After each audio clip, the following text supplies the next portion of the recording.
More on the recovery efforts from Helene, former FEMA Administrator Craig Fugate. Right now, what are the most important things that we should be doing, Craig? Well, right now it's still a response, and I think that's, it's hard for people to start talking about recovery when you still haven't even gotten to some areas. But all of this is going to be based upon getting in, as the mayor pointed out, you got to get that critical infrastructure up, particularly that water system. You can ship a lot of water in, but until that system's up, it's hard to get to the next steps. Another key thing is, if you're not part of an organization, I think the governor and everybody else would tell you, just give them time. Don't try to get in there. Give generously to those organizations, as they pointed out, North Carolina Recovery. Money's your best way to help right now. And if you aren't able to make contact with family, there's a lot of things that North Carolina has information on their website, how to find out or get information about what's going on. Communications is going to be very spotty, but I would caution people, there's a lot of people missing. That's not unusual when communication is out. It doesn't mean that everybody, we've lost that many people. Unfortunately, they're going to find more fatalities as they go in these areas. But communications will be a huge piece of letting people make contact, let people know they're okay.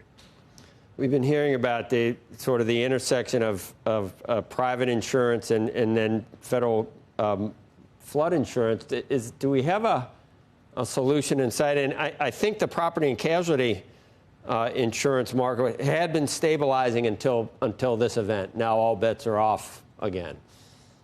Well, I think this will be, as we get into the next couple of weeks to the next month, it's going to be a huge issue of how many people did not have flood insurance that had flood damage and find out that their homeowner's policy will not cover that. This is a huge issue for the nation. We're seeing more and more extreme rain events that are flooding well outside of what's called the special flood hazard area. And that's really an insurance rate map. So a lot of people don't think they're in a flood zone, but in these extreme rainfall events, there are areas that have never seen water that are flooding. And because they don't have insurance, it's going to slow down recovery.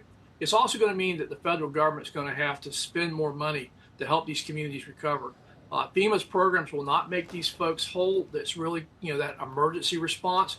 I think we're going to have Congress look at the needs in all of the states that have been hit, particularly HUD, Community Block Disaster Grant dollars, to help these communities rebuild, because the housing losses are going to be staggering.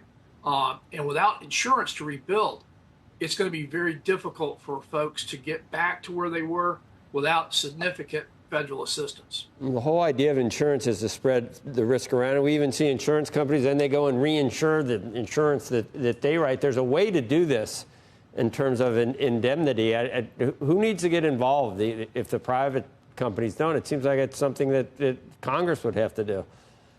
Well, that was the origin of the federal flood insurance program, because the insurance industry, after major floods back in the 60s, began to back out of that market and left it open. So the federal government stepped in.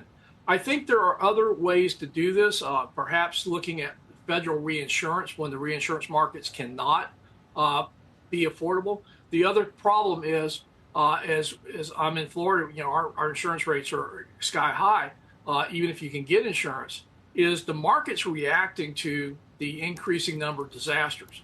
And we have not quite found the balance between how and where we build to what's insurable risk, what the markets could afford. So if we're not going to change how and where we build, I'm afraid that the federal taxpayer is going to have to assume more of this burden. Well, we got plenty of federal taxpayer. We don't want to spend, obviously, but there's a way to do it. And we know what our yearly expenses are, that as a percentage of GDP. There's definitely enough there if it's handled properly to cover this, I think, Craig. But we appreciate your time this morning. Thank you.